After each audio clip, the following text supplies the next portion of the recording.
नमस्कार बच्चों। तो स्वागत है आज आपका हिंदी की डिजिटल कक्षा में।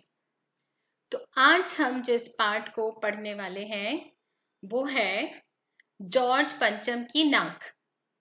इस पाठ के लेखक हैं प्रसिद्ध कहानीकार श्री कमलेश्वर जी। जॉर्ज पंचम की नाक एक व्यंग्यात्मक निबंध है। इसमें सरकारी तंत्र, सरकारी प्रशासन का मजाक उड़ाया गया है। हम जिस इंग्लैंड के गुलाम रहे, जिस ब्रिटिश शासन के उपनिवेश के गुलाम रहे, उसकी रानी के सम्मान के लिए भारत की सरकार कैसे कैसे पापड़ बेलती है, अपमानपूर्ण हरकतें करती है, यही दिखाना इस निबंध का मुख्य उद्देश्य है। तो आइए शुरू करते हैं कहानी जॉर्ज पंचम की नाक। बात उन दिनों की है जब इंग्लैंड की रानी एलिजाबेथ द्वितीय अपने पति के संग भारत पधारने वाली थी। रोज रोज अखबारों में उनके शाही दौरे की खबरें छपती थीं। एलिजाबेथ के दर्जी उनकी वेशभूषा तय करने के बारे में परेशान रहते थे। इंग्लैंड के अखबारों की कतरनें भारतीय अखबारों में छपती थी कि रानी ने हल्के नीले रंग का सूट बनवाया है जिस पर 400 पाउंड का खर्चा आया है। रानी की जनपत्री, प्रिंस फिलिप के कारनामे, उनके नौकरों, बावर्चियों, खानसामों, अंगरक्षकों के साथ साथ शाही महल के कुत्तों की भी तस्वीरें छप गईं। रानी के आगमन को लेकर पूरे भारत में सनसनी थी। आखिरकार जो रानी 5,000 रुपए का सूट पहनकर आने वाली है, उसके स्वागत में कुछ तो धूमधाम होनी चाहिए। अब देखते ही देखते दिल्ली की कायापलट होने लगी। सड़कें जवान हो गईं। साफ सफाई का भरपूर ध्यान रखा गया। चारों तरफ पेड़ पौधों से दिल्ली को और हरा भरा बना दिया गया। इमारतों की तो काया ही पलट हो गई। वो नाजनीनों की भांति सुंदर दिखने लगी और उन्हें सजाया जाने लगा। पर अचानक से सवाल उठा जॉर्ज पंचम की नाक को लेकर। अब ये परेशानी थी जॉर्ज पंचम की मूर्ति से नाक को गायब हो जाने की। पहले भी इस नाक के लिए राजनीतिक आंदोलन और बहसें हो चुकी थीं, परंतु जैसे कि होता है, राजनीतिक आंदोलनों का कोई हल नहीं निकल सका था। कुछ राजनीतिक दल नाक को काटना चाहते थे, कुछ बने रहने देना चाहते थे। आखिरकार एक दिन यह हादसा हो गया। हथियारबंद जवानों की गश्त के होते हुए भी इंडिया गेट के सामने लगी जॉर्ज पंचम की मूर्ति की नाक काट दी गई। अब सवाल यह था कि रानी के आगमन पर जॉर्ज की नाक नहीं दिखी तो यह अपनी नाक कटने जैसा होगा। ऐसे में क्या किया गया? जो देश के शुभचिंतक थे, उनकी एक बैठक बुलाई गई। सभी ने कहा कि रानी के आगमन तक कटी हुई नाक वापस लग जानी चाहिए। उच्च स्तर पर सलाह मशवरे हुए। आखिरकार एक मूर्तिकार को फौरन दिल्ली बुलवाया गया। मूर्तिकार पैसों के मामले में लाचार था। उसने हुक्कामों के चेहरे पर बदहवासी देखी, आंसू देखे। तभी उसने आवाज सुनी कि जॉर्ज पंचम की नाक लगानी है। मूर्तिकार ने कहा, नाक लगा दूंगा, परंतु मुझे बताइए कि इसकी लाट का पत्थर कहां से लाया गया था। हुक्कामों के चेहरे पर हवाइयां उड़ गईं। आखिरकार पुरातत्व विभाग की फाइलों के ढेर खोले गए, परंतु कुछ नहीं पता चल सका। हुक्काम परेशान हो गए। एक खास कमेटी बना दी गई। उसे नाक लगाने का काम सौंप दिया गया। मूर्तिकार ने कमेटी को सुझाव दिया कि मैं देश भर के पर्वतों पर जाकर पत्थर की किस्म का पता लगाऊंगा और पत्थर खोज लाऊंगा। कमेटी के सदस्यों की जान में जान आ गई। सभापति ने भाषण भी जारी कर दिया। ऐसी क्या चीज है जो हिंदुस्तान में नहीं मिलती? जरूरत है खोज करने की। इसके लिए मेहनत की जरूरत है। इसी से आने वाला जमाना खुशहाल होगा। यह भाषण अखबारों में भी छप गया। मूर्तिकार एक एक पहाड़ी प्रदेश और पत्थरों की खान ढूंढ आया, परंतु वह कीमती पत्थर ना मिला। उसने कहा, यह विदेशी पत्थर है। सभापति ने तैश में आकर कहा, हम पर लानत है। जब हम विदेशों की सारी बातें अपना चुके हैं, तो फिर यहां विदेशी पत्थर क्यों नहीं मिल पा रहा? मूर्तिकार बेचारा चुपचाप खड़ा। तभी अचानक मूर्तिकार के मस्तिष्क में एक विचार कौंधा। उसने अखबार वालों तक खबर ना पहुंचने की शर्त पर एक सुझाव दिया। देश में अपने नेताओं की मूर्तियां भी बनी हैं। उनमें से किसी की भी नाक जॉर्ज पंचम की नाक से मेल खाती हो तो वहां से ले लिया जाए।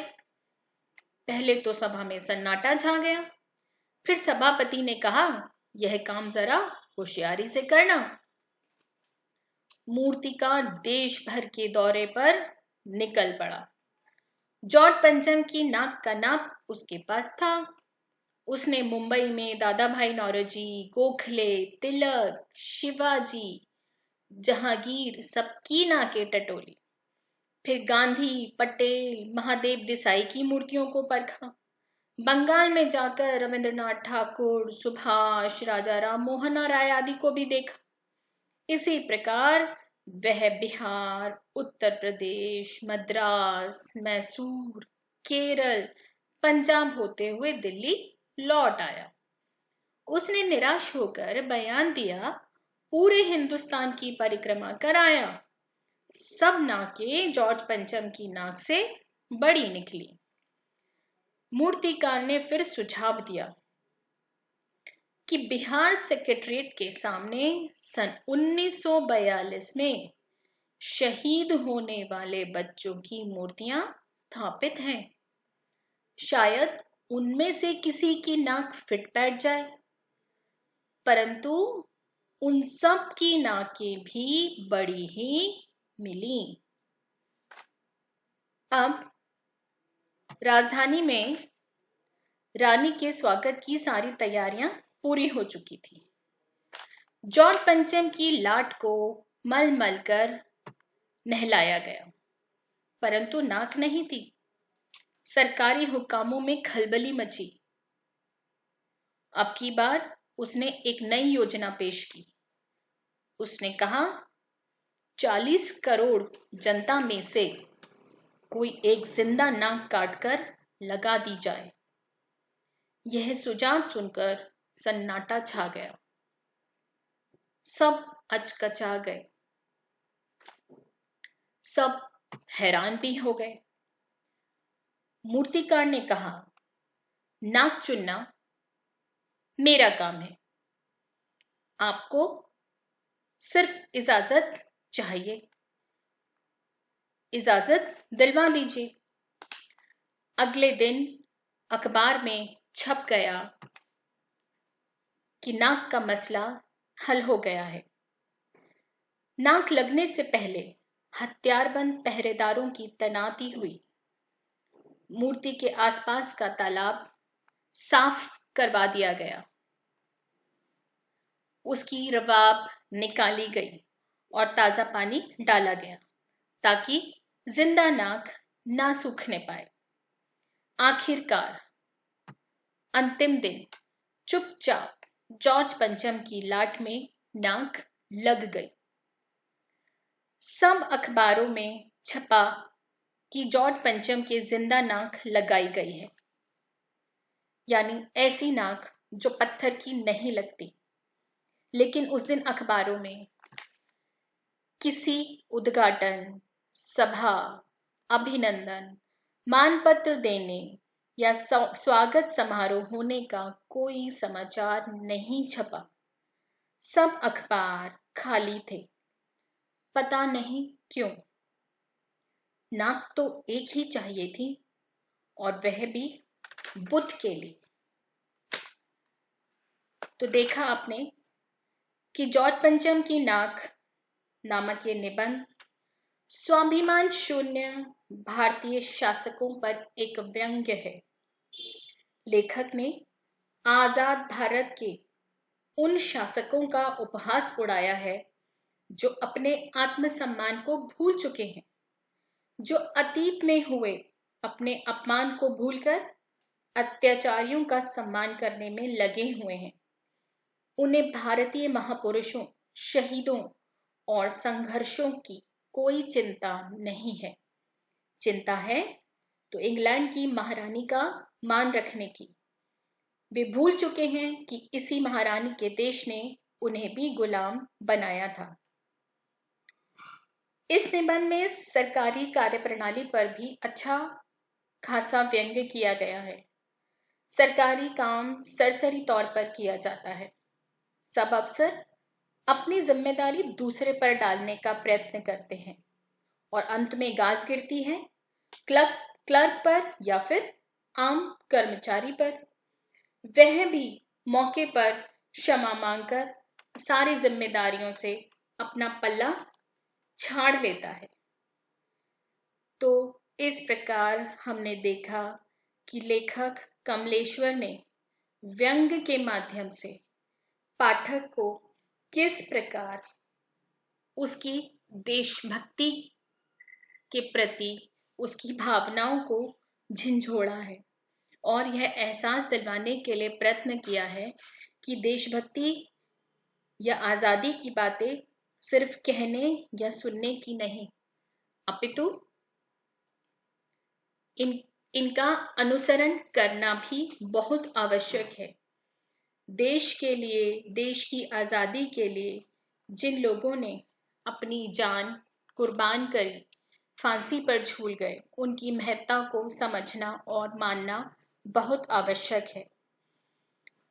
इसके अतिरिक्त लेखक ने इसमें पत्रकारिता या पत्रकारों के कर्तव्य की ओर भी विशेष ध्यान दिलवाने का प्रयत्न किया है। चूंकि कमलेश्वर स्वयं भी पत्रकार रह चुके हैं, तो आज के समय में क्योंकि पत्रकारिता व्यावसायिक रूप अपनाती जा रही है, तो एक तरीके से व्यंग्य के माध्यम से उन्होंने पत्रकारिता के क्षेत्र में काम कर रहे लोगों को इस बात के लिए सचेत किया है, जागृत किया है कि वे भी अपने कर्तव्य का वाहन ठीक प्रकार से और पूरी तरह से करें। इस आशा के साथ कि आपको ये पाठ अच्छी तरह से समझ में आ गया होगा, अगली कक्षा तक के लिए आपसे विदा लेती हूँ। धन्यवाद।